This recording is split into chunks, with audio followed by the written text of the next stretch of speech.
Le terme habiter vient du latin habitare, signifiant avoir l'habitude, demeurer, séjourner, vivre quelque part. On habite simultanément un logement, un quartier, une ville ou un pays. La notion d'habiter déborde donc le strict cadre du logement. Elle renvoie au lieu de vie, allant du plus privé, du plus intime, à l'espace public, à la rue, au quartier, au territoire. La réflexion sur habiter demain touche aussi aux grandes évolutions de la société et des modes de vie, aux enjeux écologiques et climatiques, aux dynamiques économiques et à l'organisation du travail dans toutes ses dimensions. Quelle que soit la forme de notre habitat, individuel, collectif, intermédiaire, partagé, il est toujours attaché à des besoins de sociabilité, de service et de mobilité.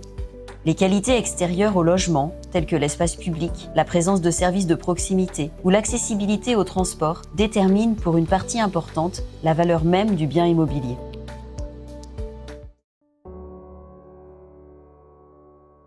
Le logement a toujours été un marqueur social et un reflet des modes de vie. Les crises sociétales successives, climatiques, sanitaires, économiques ou environnementales, font évoluer les manières de vivre et les attentes des habitants. Aujourd'hui, pour beaucoup, vivre proche d'un espace de nature, qu'il soit individuel ou collectif, est désormais une priorité. De plus en plus de personnes expriment également le besoin d'une vie sociale de proximité, qu'elle soit seule ou en couple, jeune ou âgée. Les projets d'habitat partagé, qu'ils soient intergénérationnels ou participatifs, peuvent répondre à ces aspirations. S'intéresser à l'habitat de demain, c'est se tourner vers de nouvelles façons de construire, en intégrant des espaces partagés, des espaces de télétravail, une modularité du logement.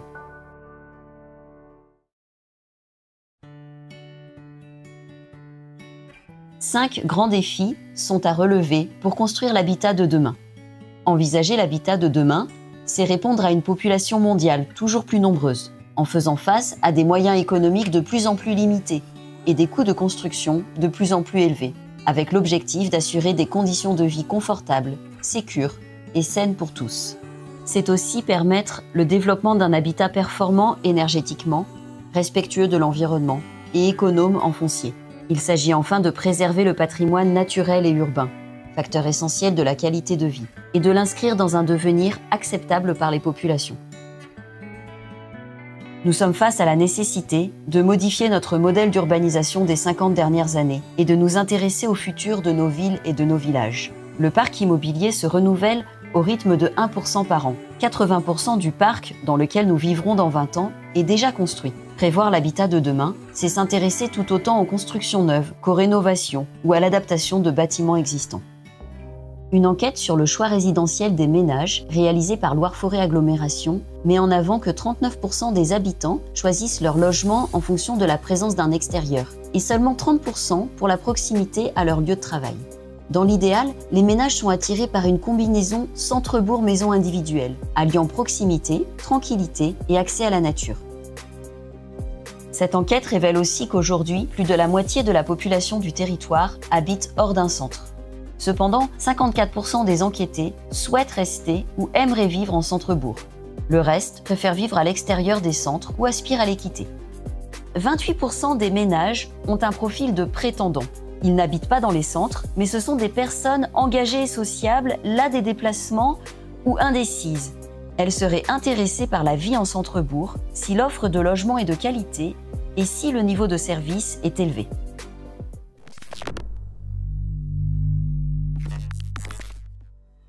Alors comment répondre aux nouveaux besoins et aux nouvelles attentes des habitants? Comment développer un habitat qui s'adapte à l'évolution des modes de vie et à la transition climatique? Les réponses sont multiples et variées selon les territoires. La réhabilitation est une des réponses. À Saint-Étienne, par exemple, la condition des soies servait de bourse de commerce. En 1907, c'est dans ce lieu qu'était mesuré le poids des ballots de soie. Aujourd'hui, ces bâtiments de bureaux ont été transformés en résidences BBC. S'appuyant sur les plans d'origine retrouvés en archives, les architectes ont su réhabiliter ce bâtiment de manière à conserver les particularités historiques, matériaux, décorations, tout en les réadaptant aux exigences de la ville contemporaine. Ainsi, les volets ont été conservés pour occulter les logements. Le porche majestueux sert d'entrée principale. Un ascenseur a été intégré ainsi qu'un parking en sous-sol. Et les pièces de vie sont orientées au sud, côté cour intérieure. Elles donnent sur de larges balcons ajoutés en superstructure pour l'occasion. L'intimité entre habitants est assurée par un jeu de décalage entre les terrasses et un traitement adapté des garde-corps. L'îlot intérieur a été aménagé en espace vert pour le confort des habitants. Même dans les centres d'origine plus ancienne, la réhabilitation peut être source de production d'une offre de logements diversifiée. Au cœur de la cité médiévale de Saint-Rambert, protégée par un site patrimonial remarquable, 9 logements sociaux ont été réalisés sur un petit îlot d'environ 700 m². Cette opération a permis de renforcer la qualité urbaine du secteur qui était parfois utilisé par un stationnement sauvage. Prenant appui sur les anciennes fortifications, l'opération a tiré parti des contraintes et atouts du site pour réaliser de nouveaux logements de niveau BBC. Elle mêle habilement réhabilitation des parties les plus anciennes, fortifications du XIIIe siècle, et constructions neuves.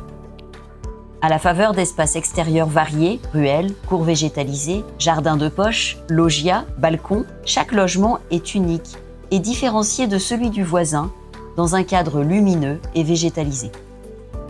Construire du neuf tout en conservant l'ancien, c'est aussi un des principes qui a guidé la réalisation de 4 maisons de village dans le centre médiéval de Chagnon, commune rurale de la Loire d'environ 500 habitants. À cet endroit, les ruines d'un ancien château ont servi de soutènement à l'édification des nouveaux logements. Les pièces de vie s'ouvrent sur des terrasses surplombant un ravin pour des points de vue exceptionnels sur le grand paysage. L'intimité des habitants est assurée par le décalage entre maisons, organisé côté rue par un jeu de plein, les garages, et de vide, les entrées, permettant de retrouver au niveau de l'espace public l'ordonnancement d'autrefois. L'analyse détaillée des caractéristiques urbaines et paysagères favorise la bonne intégration des nouvelles opérations de logement, ce qui revient à assurer la qualité des paysages et leur acceptation par le plus grand nombre.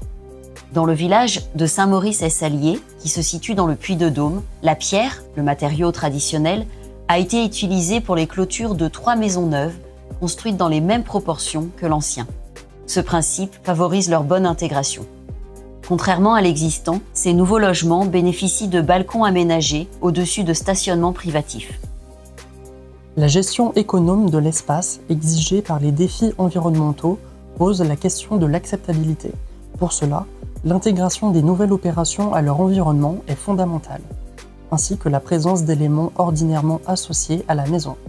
Accès individualisé pour chaque logement, hauteur et échelle modeste, présence extérieure. De nouveaux collectifs utilisent ces principes dans leur conception. À Villars, l'opération L'Île Verte propose 32 logements répartis en 4 plots intégrés dans un terrain de forte pente. Cette disposition a permis de préserver un environnement boisé et aéré au milieu de maisons individuelles. Chaque logement s'ouvre sur une diversité d'espaces extérieurs selon la situation du logement, en bas ou en haut de la pente du terrain. Cette organisation favorise une offre variée allant du logement en duplex à l'appartement de plein pied au sein d'un espace restreint et préservé.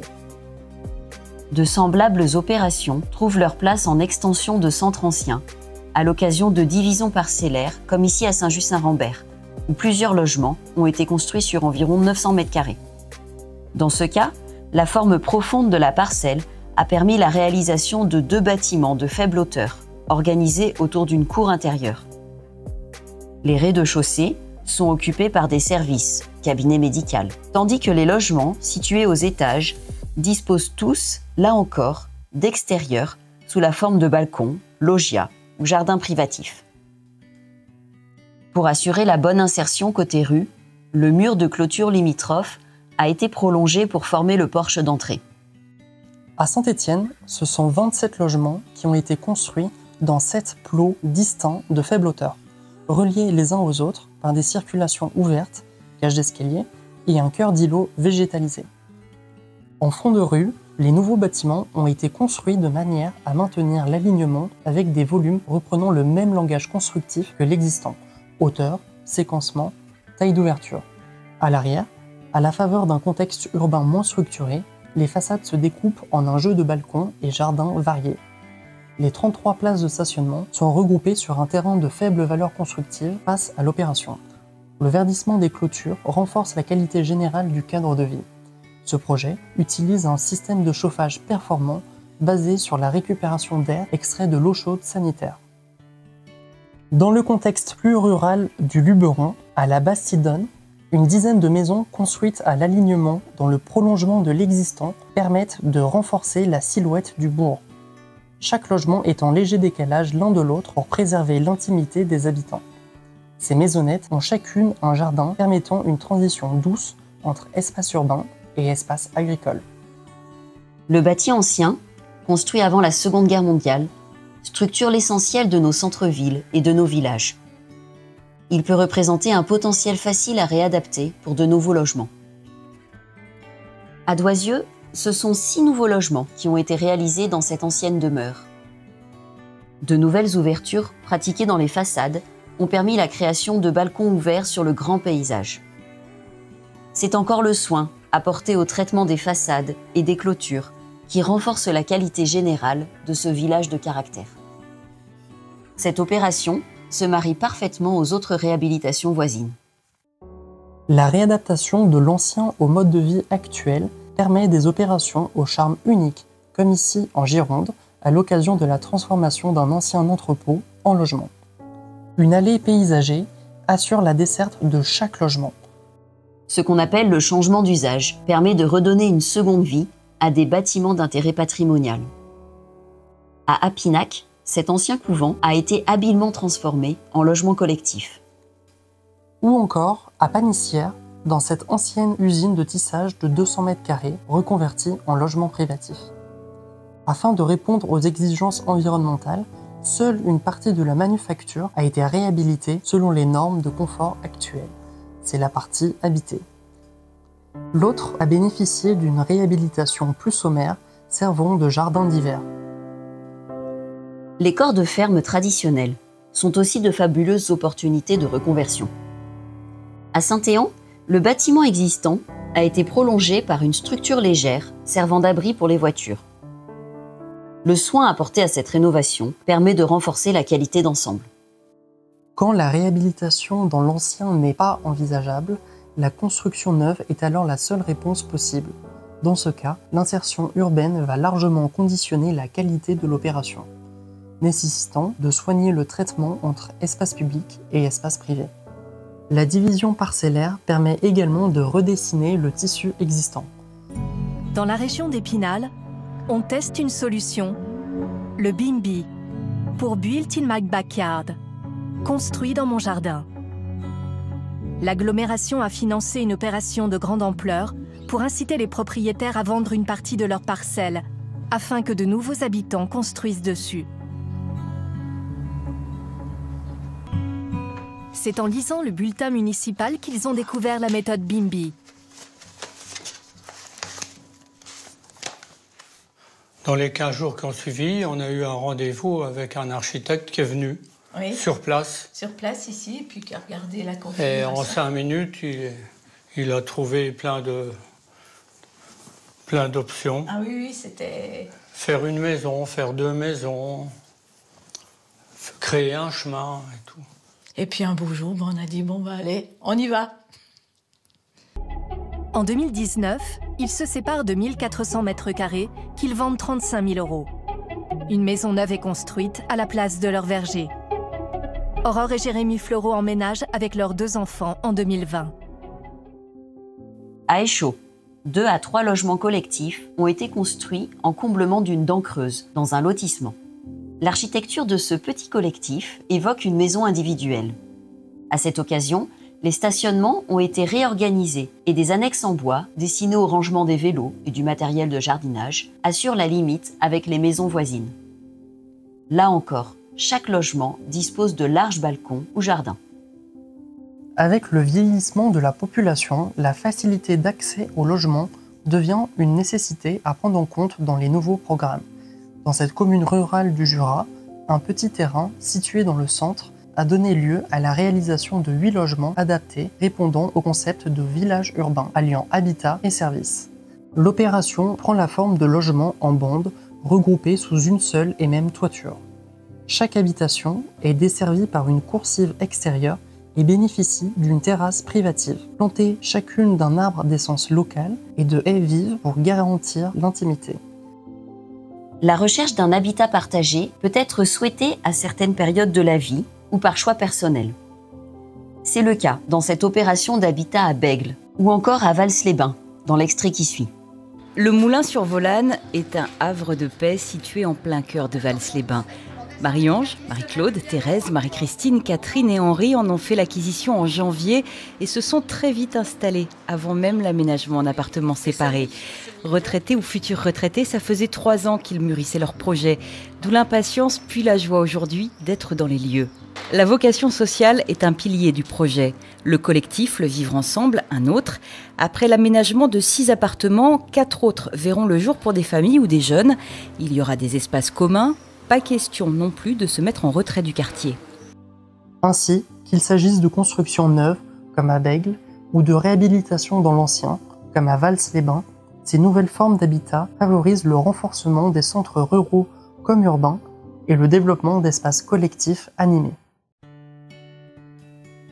Pour créer de nouveaux logements, adaptés aux attentes de la population et aux défis de demain, ce n'est pas une réponse, mais de multiples solutions que l'on peut mobiliser. La réhabilitation des bâtiments existants permet de garder la richesse d'un village, d'un hameau ou d'un quartier, tout en redonnant au logement des éléments de confort. Ces opérations sont par définition extrêmement variées. La division parcellaire, ou le comblement de dents creuses, permet de produire du logement neuf, adapté aux besoins futurs, tout en s'intégrant au tissu bâti existant. Quel que soit le type d'opération, ce sont les modes de vie des habitants et leurs aspirations qui doivent guider la conception de l'habitat de demain.